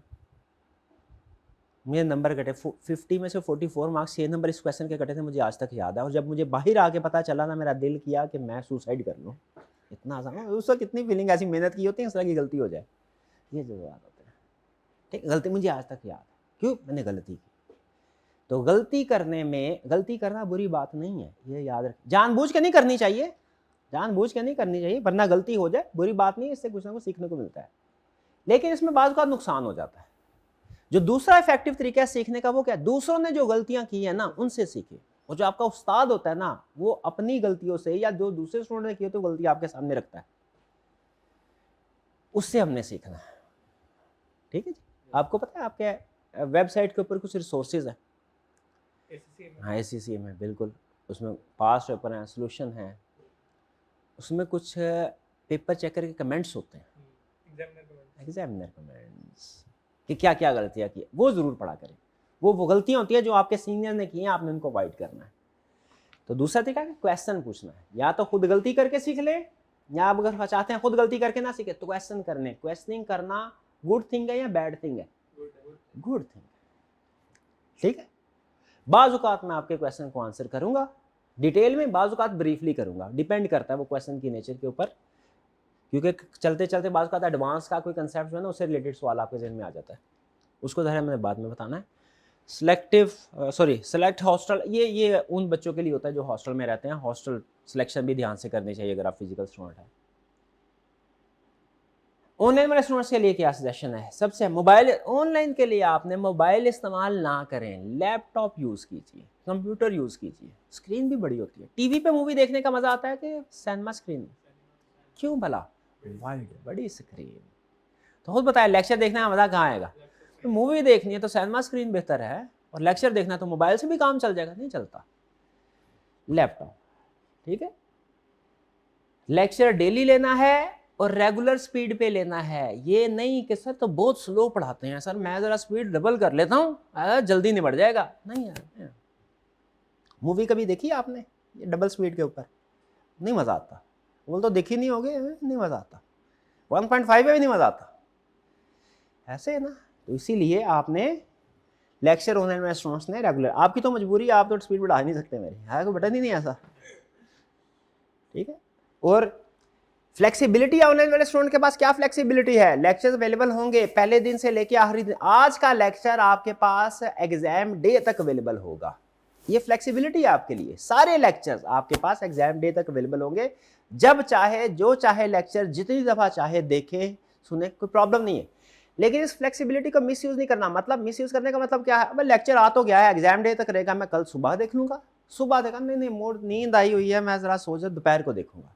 दोपहर को नहीं, कुछ गेस्ट आ गए हैं तो मैं ऐसा करता हूँ रात में देखूँ, ऐसे। हाँ, एतवार को एक साथ चलते चलते चलते चलते। ये है फ्लेक्सिबिलिटी का मिस। यह नहीं करना।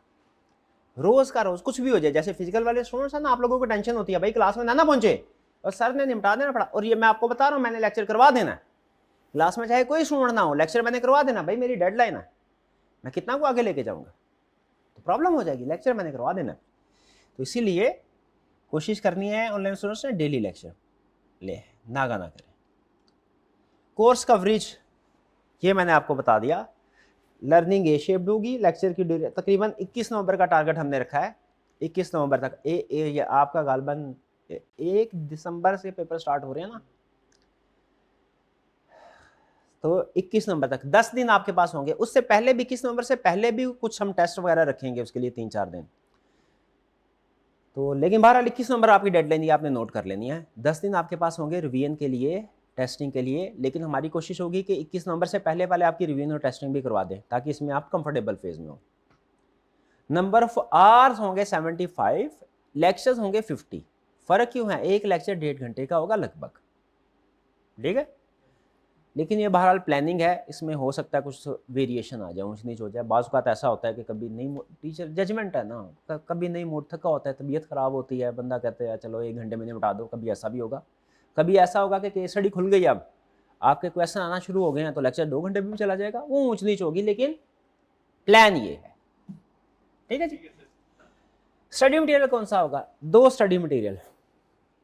ठीक है, एक इंस्ट्रक्टर नोट्स। आज तो ओरिएंटेशन क्लास है ना, ठीक है, इसमें तो यही नोट्स हैं, जो लिखा हुआ यही नोट्स है। टेक्निकल कॉन्सेप्ट्स है वो कल से होंगे। कल आपको इंशाल्लाह नोट्स मिल जाएंगे। आपने वो पढ़ने हैं, वो याद करना है, जो जो उस्ताद ने कहना है आपने वही करना है। ठीक है। लेकिन अब आपके अंदर के ऑडिटर ने एक आवाज़ लगाई, उसने कहा ओए उस्ताद के ऊपर इतना एतबार करना तो सही नहीं है, किसी पे भी एतबार नहीं करना चाहिए। तो मैं चेक कर लूं कि क्या सर सही पढ़ा रहे हैं कि नहीं पढ़ा रहे। ऐसा ही है। तो क्या करना है? दूसरा सोर्स आपने उसके साथ कंपैरिजन करना है। वो क्या है? आपका स्टडी हब। ठीक है। पहले आज से तकरीबन लगभग 1 साल पहले तक कुछ और रिसोर्सेज भी होते थे।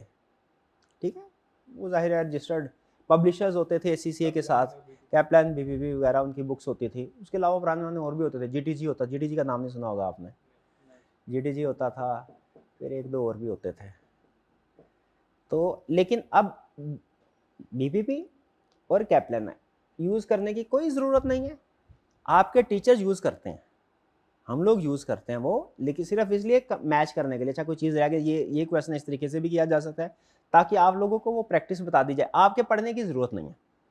आपने हरगिज़ कैप्लान को हाथ नहीं लगाना, BBB को हाथ नहीं लगाना, नोट्स दबा के उसको तैयार करने। हाँ, ये देखने के लिए कि सर सही पढ़ा रहे हैं कि नहीं, क्या नोट्स हमें इस काबिल बना रहे हैं कि नहीं एग्जाम का क्वेश्चन कर लें, ये एक बड़ा, ये आपने टेस्ट करना है। उसके लिए क्या करना है, स्टडी हब से जाके आपने वो रीडिंग करते रहनी है। मैं नोट्स में रेफरेंस देता रहूँगा आपको कि ये स्टडी हब में ये कंसेप्ट इस जगह पे लिखा है स्टडी हब में। अब ये स्टडी हब में जो बुक है, ये बेसिकली बुक ही है। स्टडी हब क्या है, और ये बुक है सॉफ्ट फॉर्म में। स्टडी हब क्या है, सब्जेक्ट की बुक है सॉफ्ट फॉर्म में, जो उन्होंने कंसेप्ट अलग अलग किए हुए हैं। ये अभी आपके सामने शेयर करते हैं, अभी आपके सामने शेयर करते हैं। ये ले, इधर आगे हम यहाँ पे डैशबोर्ड, डैशबोर्ड में माई क्वालिफिकेशन, नीचे माई क्वालिफिकेशन के नीचे आया स्टडी हब। स्टडी हब पे गए, कुछ थोड़ी देर इंतज़ार किया। भाई मेरा चार्जर नीचे रह गया, चले अभी है टाइम।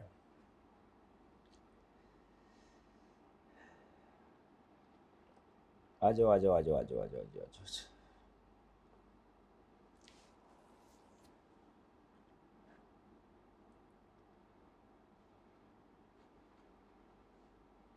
चल पड़ो भाई, स्टडी हब आ गया। हाँ, यहाँ पे स्टडी कर लिया, स्टडी पे क्लिक किया, फिर कुछ देर इंतज़ार किया। गुस्सा नहीं करना, ठीक है, इंटरनेट है ना, स्पीड ऊंच नीच होती रहती है। ये है आपकी बुक, ठीक है जी। कितने चैप्टर, इतने चैप्टर, 31 चैप्टर। भाई साहब किताब लगाता हूँ, 31 चैप्टर्स हैं, 50 लेक्चर्स हैं। इसका मतलब ये हुआ लगभग 1.5 लेक्चर में एक चैप्टर निपटना है। इसका मतलब है हर दूसरे लेक्चर में चैप्टर निपट रहा। ये मैंने आपको क्या बताया था स्टार्ट में, कंसेप्ट्स की तादाद ज़्यादा है। अच्छा ये देखिए, आपने डर नहीं जाना 31 चैप्टर वाकई एक लगता है जैसे बड़ा चैप्टर है। छोटे छोटे चैप्टर हैं, बड़े चैप्टर्स भी हैं, ज़्यादातर चैप्टर्स क्या है, छोटे छोटे चैप्टर। एक एक लेक्चर में भी निपटने वाले कई चैप्टर्स हैं। लेकिन ऐसे चैप्टर भी हैं कि जो 4-4, 5-5 दिन ले जाते हैं। वो ज़ाहिर बैलेंस होगा, वो मेरी प्लानिंग होगी कि मैंने कौन सा लेक्चर जो है वो कौन सा चैप्टर कितने ड्यूरेशन में कंप्लीट करना है। बहरहाल 31 चैप्टर्स।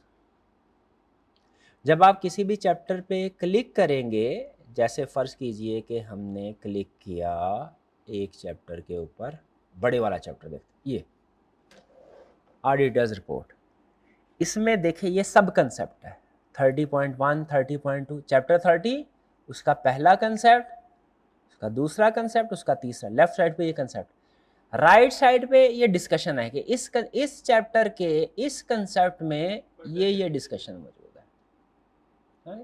जिस पे क्लिक करेंगे वो आपको उधर ले जाएगा। जैसे ये मैंने मॉडिफाइड ओपिनियन, ये आ गया, ये देखो, बस इतनी चीज़, ये ले, ये ख़त्म, ठीक है। वापस आते हैं 30,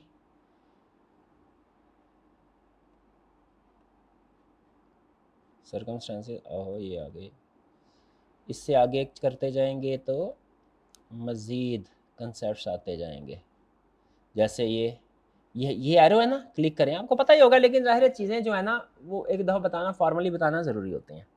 ये आपको नेक्स्ट कंसेप्ट पे ले जाएगा, ये प्रीवियस कंसेप्ट पे, नेक्स्ट कंसेप्ट पे जाते जाएं, ठीक है। आगे ये डिस्कशन, इस कंसेप्ट की डिस्कशन। अच्छा ये मैं सारा पढ़ के इसमें से सारे नोट्स बना के इसकी समरी निकाल के आपको नोट्स की शक्ल में दे दूंगा। नोट्स कहाँ से बने होंगे भला, यही से बने होंगे, मैंने कहाँ से घर से थोड़ी लेके आने, इसी में से होंगे समराइज फॉर्म में। क्वेश्चन को सामने रख के क्या क्या चाहिए, किस स्टाइल में पूछता है, उस तरीके से रीस्ट्रक्चर करके आपने सिर्फ ये देखना होगा कि इस नोट्स पढ़ने के बाद क्या स्टडी हब की सारी चीज़ें कंप्लीट हो गई है कि नहीं होगी। तो याद रखें, स्टडी हब वाली जो बुक है ना, ये भी बुक है। ये क्या है, बुक है। अब ये इंस्टीट्यूट ने खुद बनाई है, तो बताइए कौन सी वाली आपके लिए बेहतर होगी, जो इंस्टीट्यूट ने खुद बनाई है या जो कि इंस्टीट्यूट के किसी पब्लिशर ने बनाई है। हालांकि कंटेंट तकरीबन वही होता है, ठीक है, लेकिन असल में ना एज टीचर हमें पता है उसने वोकैबुलरी क्या इस्तेमाल की है, उसकी वोकैबुलरी डिफरेंट होगी, उसकी वोकैबुलरी डिफरेंट होगी, इसकी वोकैबुलरी कुछ और है, इसकी वोकैबुलरी प्रेफर करेगा। एग्जाम में क्वेश्चन वही हो, अल्फाज थोड़े से चेंज हो जाए ना, थोड़ा डिस्कम्फर्ट हो, फ़ॉन्ट साइज चेंज हो जाए तो ऐसे लगता है कोई नया क्वेश्चन आ गया है, समझे। तो ये चीज़, तो इसीलिए एग्जैक्टली अगर आप रखना चाहते हैं अपनी प्रिपरेशन को एग्जाम के साथ कंपैटिबल, तो स्टडी हब को आपने प्रेफर करना है। ठीक है। इसमें क्वेश्चन वगैरह भी सारे निकाल के आपको नोट्स में इंक्लूड कर दूंगा, यानी आपके नोट्स में इंशाल्लाह सारी चीज़ मौजूद होगी। आपने इसको पढ़ना जरूर है, लेकिन इस क्रॉस चेक करने के पर्पज से कि सर ने सारी चीज़ें पढ़ाई है, कोई डंडी तो नहीं मारी, कोई चीज़ छोड़ तो नहीं दी, वरना आप सारी चीज़ें कंप्लीट हो चुकी होंगी इंशाल्लाह। ठीक है जी। फिर आपको पता है क्विज़ भी हैं, प्रैक्टिस भी है, ये क्विज़ हैं सारे। फिर इसके बाद प्रैक्टिस क्वेश्चन है, क्विज़ है वो MCQs टाइप, प्रैक्टिस जो है ये उसमें हमारे क्वेश्चन होते हैं लेंथी, जैसे फॉर एग्जांपल ये प्रैक्टिस क्वेश्चन, स्टार्ट प्रैक्टिस, ये क्वेश्चन है कि बड़ा क्वेश्चन, केस स्टडी स्टाइल भी क्वेश्चन है। तो ये है जी हमारा स्टडी मटेरियल, क्लियर। इसमें से अब ये सारी चीज़ें आज के लेक्चर में प्लान की थी, डिस्कस हो गई। कोई भी चीज़ आप पूछना चाहते हो, कोई क्वेश्चन पूछना चाहते हो तो ज़रूर पूछिए। सर आपकी सीए वाली क्लास में कितना बच्चा होता है, इधर क्यों नहीं आ रहे? सी वाली क्लास में कितना बच्चा होता है, सी वाली क्लास में भरी होती है, उसमें तो जगह नहीं मिलती। इधर बच्चा असल में मैंने पढ़ाना ही अब स्टार्ट किया है, पिछला सेशन मेरा पहला था और ये मेरा दूसरा सेशन है। ठीक है। इस CCA में थोड़ा आपको पता है जब नहीं होते हैं, फील्ड एंट्री होती है, उसमें अवेयरनेस आहिस्ता आहिस्ता, और थोड़ा सा मेरी खुद भी ये इंटेंशन है कि मैं स्टार्ट करूँ ना स्टेप बाय स्टेप हो, यानी ऐसा ना हो कि बहुत ज़्यादा स्टूडेंट आ जाए। शुरू वाले स्टूडेंट बड़े अहम होते हैं, तो उन लोगों को मैं इंडिविजुअल टेंशन देना चाहता हूँ, मैं खुद भी सीखना चाहता हूँ। हालांकि कंसेप्ट के हिसाब से देखें तो कंसेप्ट तो इसका मैंने बताया ईजी है, ये क्या वो जो AAA वाले कंसेप्ट हैं वो नहीं है, लेकिन असल चीज़ होती है कि बच्चे को समझना कि हमारे पास जो इसी में बच्चा आता है उसकी साइकी क्या होती है, वो क्या चाहता है। ठीक है। जैसे पिछले सेशन में जो मैंने चीज़ मेजर सीखी है वो ये कि जो ACCA का बच्चा होता है ये थोड़ा सा कंसेप्ट्स के ऊपर फोकस कर रहा होता है। जैसा फ़र्क होता है मैट्रिक लेवल के बच्चे में और O लेवल के बच्चे में फ़र्क होता है। मैट्रिक लेवल का बच्चा, मतलब CA का बच्चा कहता है सर हमें बता दिए कहाँ से लेके कहाँ तक ये चीज़ें याद करनी, हम याद कर लेंगे। ठीक है। हाँ, थोड़ा सा वो ज़्यादा, सारे ऐसे नहीं होते बच्चे, लेकिन ऐसा कुछ होते हैं। इस CCA का बच्चा थोड़ा कंसेप्ट बेस्ड चल रहा होता है। ठीक है। उसको फिर उस तरीके से समझाना होता है, एग्जाम्पल्स उस तरीके से चेंज करनी होती है, तो ये होते हैं। ठीक है। बहरहाल कोई और क्वेश्चन, और कोई क्वेश्चन नहीं? चलिए अभी वैसे हमारा टाइम है बाकी, तो ऐसा करते हैं कुछ थोड़ा सा कंसेप्ट शेयर कर ही लेते हैं, टाइम है, जल्दी छुट्टी करने से अच्छा है कि कुछ बेसिक कंसेप्ट्स हम डिस्कस कर लें।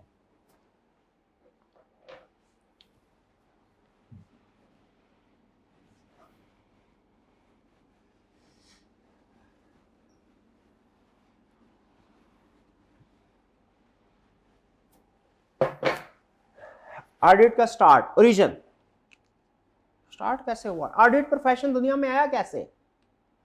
क्या ये दुनिया में आगाज से ही था? फिजिक्स दुनिया के आगाज से थी, केमिस्ट्री, बायोलॉजी, जैसे जिंदगी का आगाज हुआ बायोलॉजी का आगाज हो गया। ऑडिट के साथ ऐसा नहीं है। आज से 150-200 साल पहले ऑडिट नहीं हुआ करता था, मतलब इतना प्रॉपर नहीं होता था, इनफॉर्मली कहीं पे, जैसे मैंने बताया कोई प्रैक्टिस होती हो तो होती हो। 150 साल पहले ऐसा क्या वाकया हुआ? 150 साल पहले एक new form of business organization develop हुआ जिसे कहते हैं कंपनी। अच्छा, कंपनी जो है वो कैसे दूसरे, अगर मैं आपसे कहूं कि एक कंपनी कैसे डिफरेंट है सोल प्रोप्राइटरशिप और पार्टनरशिप से, तो आप बहुत से फीचर्स बताएंगे। एक फीचर जो सबसे बड़ा वो ये कि जब company form of business organization में जो ओनर्स होते हैं, वो कुछ और लोग होते हैं, और जो ऑपरेट करने वाले होते हैं जिन्हें हम मैनेजर्स भी कह सकते हैं, डायरेक्टर, कॉर्पोरेट लैंग्वेज में डायरेक्टर्स भी कहते हैं, वो डिफरेंट होते हैं। नॉर्मली देखें हम घर के करीब जाते हैं, वो जो भी किराने वाली दुकान है, कोई डिपार्टमेंट है, दूसरे वहाँ पे देखते हैं जो ओनर है वही बिजनेस को मैनेज कर रहा है, खुद भी वही बैठा हुआ है। लेकिन कॉर्पोरेट लेवल पे जो ओनर, जिसे हम शेयर होल्डर बोलते हैं, कंपनी फॉर्म में, ओनर तो जेनेरिक टर्म है ना, शेयर होल्डर कॉर्पोरेट लेवल के टर्म, ये डिफरेंट होते हैं, ये और लोग होते हैं। क्यों? क्योंकि company form of business organization चलाना जो है ना, ये सिर्फ पैसे से नहीं चलते, इसके लिए स्किल चाहिए होती है। आप घर के करीब कोई स्टोर खोलना चाहते हो, उसके लिए ज़्यादा स्किल्स नहीं चाहिए, कोई भी वो स्किल हासिल कर सकता है शॉर्ट टाइम में। लेकिन इसके लिए अगर आपने एयरलाइन का बिजनेस स्टार्ट करना है, आपके पास पैसे हैं, जहाज तो खरीद सकते हैं, उड़ा नहीं सकते आप। उड़ाने के लिए आपको एक्सपर्ट लोगों को, इनके पास टेक्निकल नॉलेज स्किल होती है। एग्री करते हैं? अच्छा हुआ क्या, जब ये शेयर होल्डर जो कि कंपनी को ओन करते हैं, जो बिजनेस को ओन करते हैं, इन्होंने बिजनेस को ओन किया, पैसे इकट्ठे किए, इनके पास पैसे बहुत होते हैं, स्किल नहीं होती, टेक्निकल लोग नहीं होते। और ये लोग, इनके पास टेक्निकल स्किल्स होती है, पैसा नहीं होता। ये लोग क्या करते हैं, एसेट खरीदे, सारे जहाज खरीद लिए, हेल्थ साइड पे, मेडिकल साइड पे बिजनेस करना चाहते हैं, हॉस्पिटल बना लिया, मशीनरी मंगवा ली जापान से, इंग्लैंड से, लेकिन एक भी मरीज का ऑपरेशन नहीं कर सकते। ये ऑपरेशन करने के लिए कौन आएगा? तो ये है ओनर, पैसे वाले लोग, ये है स्किल वाले लोग। अब इन लोगों ने इनको हायर किया, एयरलाइन है तो इनके हवाले कर दी सारी एयरलाइन, भैया ये सारी एयरलाइन, ये हमारे बैंक में पैसे हैं, ये एसेट है। हॉस्पिटल है तो सारी की सारी बिल्डिंग इनके हवाले की, सारी मशीनरी इनके हवाले की, और कहा आप चलाए लेके, और हमें प्रॉफिट जनरेट करके दे। लेकिन इन्होंने कहा, शेयर होल्डर ने मैनेजर्स को कहा, ऐसा है हम आपके काम में टांग नहीं अड़ाएंगे, हम आपको सारा आपके हवाले करके भी जा रहे हैं, साल बाद आएंगे, साल बाद आपने जो कुछ किया होगा वो आप हमें लिख के हमारे सामने रख दीजिएगा, प्रेजेंट कर दीजिएगा in the form of financial statements. हम देखेंगे उसमें प्रॉफिट है कि लॉस है, उसके हिसाब से फैसला करेंगे आगे क्या करना है। इन्होंने कहा ठीक है। अब क्या है, स्टार्ट में सारे इनके पास चीजें आ गई, एंड में क्या करना है, इन्होंने फाइनेंशियल स्टेटमेंट्स प्रिपेयर करके शेयर होल्डर्स को देना। ठीक है, अब यहां पे चीज ध्यान में रखिएगा, शेयर होल्डर्स चाहते हैं फाइनेंशियल स्टेटमेंट्स इनको मिले, कौन सी? ट्रू एंड फेयर व्यू वाली। कौन सी मिले? True and fair view. True and fair view का मतलब क्या होता है कि जो जैसा है वैसा ही पता चले। अगर बिजनेस प्रॉफिट में है तो पता चले प्रॉफिट है फाइनेंशियल स्टेटमेंट को देखे, बिजनेस लॉस में है तो फाइनेंशियल स्टेटमेंट में क्या लिखा हो, लॉस है। मैनेजर ये चाहते हैं, मैनेजर भी सियाने अकलमंद है, ये चाहते हैं इनकी परफॉर्मेंस का बेस्ट व्यू मिले। इनको पता है भैया अगर लॉस हमने शो करवा दिया ना, नौकरी खतरे में, और अगर प्रॉफिट शो करवा दिया बोनस मिलेगा, तरक्की मिलेगी, नौकरी पक्की। तो बताइए शेयर होल्डर्स क्या चाहते हैं? फाइनेंशियल स्टेटमेंट्स का ट्रू एंड फेयर व्यू मिले। मैनेजर या डायरेक्टर क्या चाहते हैं? बेस्ट। इसको बोलते हैं कन्फ्लिक्ट। इनमें दोनों में क्या आ गया? कन्फ्लिक्ट ऑफ इंटरेस्ट आ गया। अब मैनेजर जो थे ना, इन्होंने क्या, इन्होंने कहा यार शेयर होल्डर पढ़े लिखे तो है नहीं, पैसा आ गया, इनको नहीं पता इम्पेयरमेंट किसे कहते हैं, रीवैल्यूएशन किसे कहते हैं, एनआरवी किसे कहते हैं, डेफर्ड टैक्स किसे कहते हैं, IFRS 15 इन्होंने कोई नहीं पढ़ा हुआ, 36, 38 कोई नहीं पढ़ा हुआ। हम ऐसा करते हैं, एक्चुअली बिजनेस में जो भी तबाही फिरी हुई है, लेकिन इन्होंने आके तहखाने में थोड़ी देखना जाके कि कौन सा माल कितने अरसे से नहीं बिका हुआ, कौन सा खराब है। इन्होंने तो सिर्फ ऑफिस में बैठ के फाइनेंशियल स्टेटमेंट देखनी है। ऐसा करते हैं हम, फाइनेंशियल स्टेटमेंट्स में हेर फेर कर देते। ठीक है जी, इन्होंने फाइनेंशियल स्टेटमेंट्स में हेर फेर कर दिया। यहां पे रुक के मुझे बताइए कैसे हेर फेर किया होगा डायरेक्टर्स ने? हाँ जी, हाँ शायद प्रॉफिट को ओवरस्टेट किया होगा। सुभान अल्लाह, क्या लफ्ज बोल दिया आपने, क्या किया होगा? प्रॉफिट को ओवरस्टेट कर दिया। कैसे किया होगा प्रॉफिट को ओवरस्टेट? प्रॉफिट को ओवरस्टेट किया होगा, एसेट्स और इनकम को ओवरस्टेट किया होगा, एक्सपेंसेस और लायबिलिटीज को अंडरस्टेट किया होगा। क्या किया होगा? एसेट्स और इनकम को ओवरस्टेट किया होगा, अच्छी अच्छी चीजों को ज्यादा बढ़ा चढ़ा के, और लायबिलिटी और एक्सपेंसेस को अंडरस्टेट किया। और ये फाइनेंशियल स्टेटमेंट दे दी। आपके ख्याल में क्या शेयर होल्डर इस काबिल हैं किस तरह की 2 नंबरी पकड़ सकते? नहीं हुआ।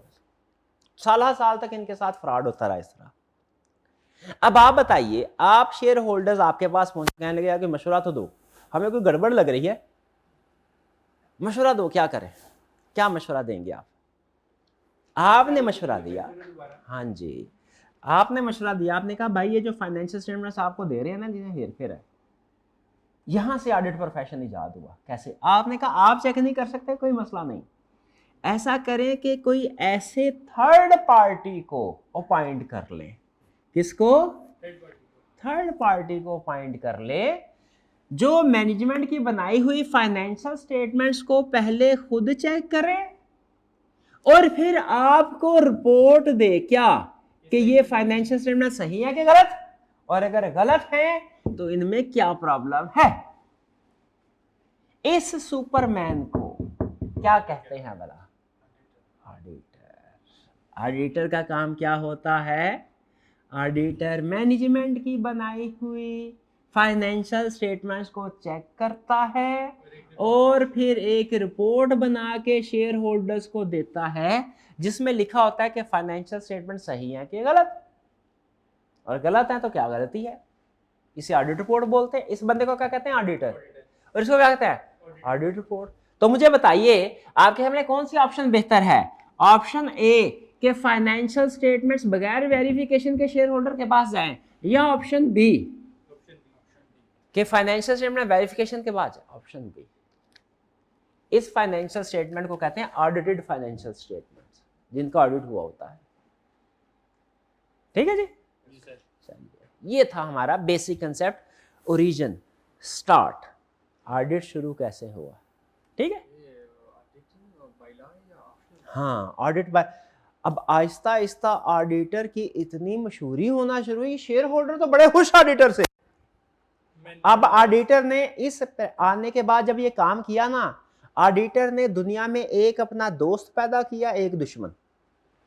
दोस्त कौन बना ऑडिटर का? Share holder. बड़े खुश, कहने लगे ये तो जो फाइनेंशियल स्टेटमेंट हमें पहले पता हमें पता ही नहीं चलता था क्या करें, अब तो गड़बड़ करते हैं फौरन पता चल जाता है। और दुश्मन कौन सा पैदा किया?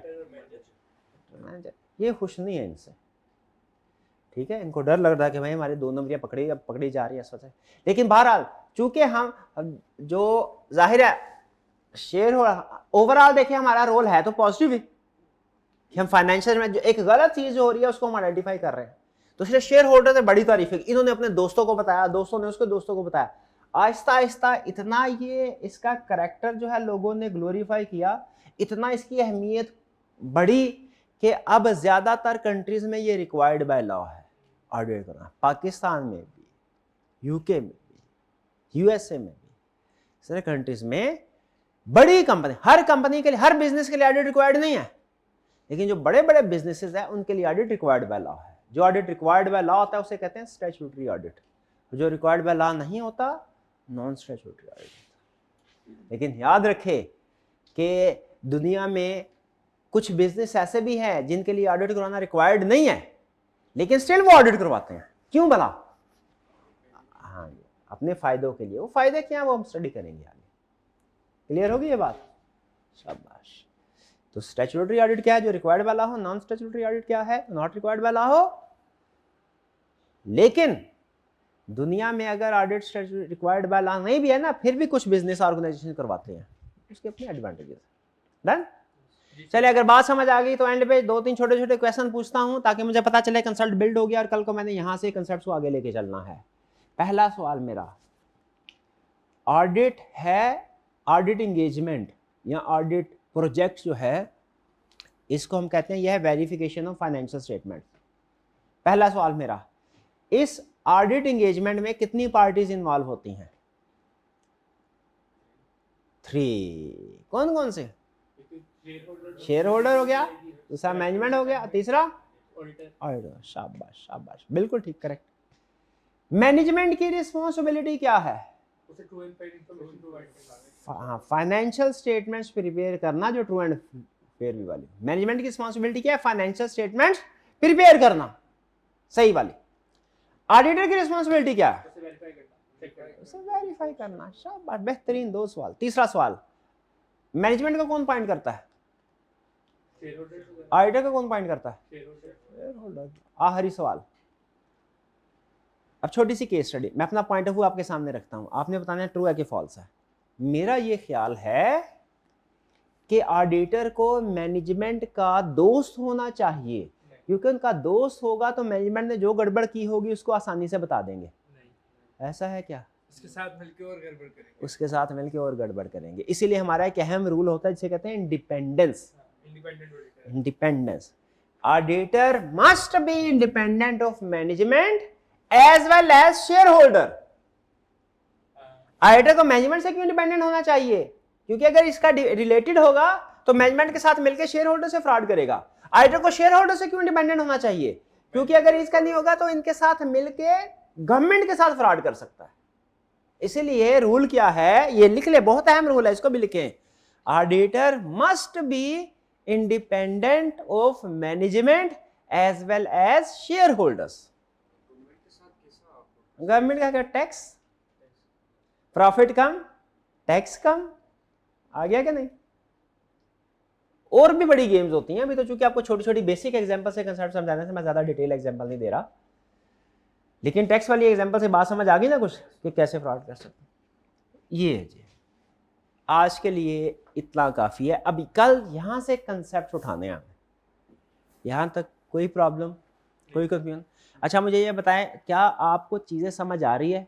कोई टीचिंग स्टाइल में चेंज करने की ज़रूरत हो तो बताएं, कि कोई स्पीड ज़्यादा है, एग्जांपल्स कम हैं, या कुछ और इस तरह की चीज़? तो आपको पता होगा कि स्पीड हाँ, में लेके चलना। वो अपनी तरफ से सारी चीज़ें फिट करके मैं आपके सामने रख रहा हूँ, लेकिन फिर भी आपका फीडबैक साथ साथ आते रहना चाहिए। आपको कहीं भी महसूस हो कि किसी किस्म का कोई चेंज करने की ज़रूरत है तो डिस्कस कर लीजिएगा। मेरे ऊपर मानना लाजमी नहीं है, क्योंकि वो मैंने देखना ना, बाज़ औक़ात बच्चे को खुद नहीं पता होता उसके लिए क्या बेहतर है, तो ज़ाहिर है उस्ताद को पता होता है या बड़ों को पता होता है। लेकिन फिर भी फीडबैक आपका मिलता रहेगा, मैं आपको बता दूंगा कि ये चीज़ मैं अगर करवा रहा हूँ तो क्यों करवा रहा हूँ, नहीं करवा रहा तो क्यों नहीं करवा रहा। ठीक है, फीडबैक देते रहिए। चलिए आज का लेक्चर यहाँ पे ख़त्म करते हैं हम। अल्लाह हाफ़िज़।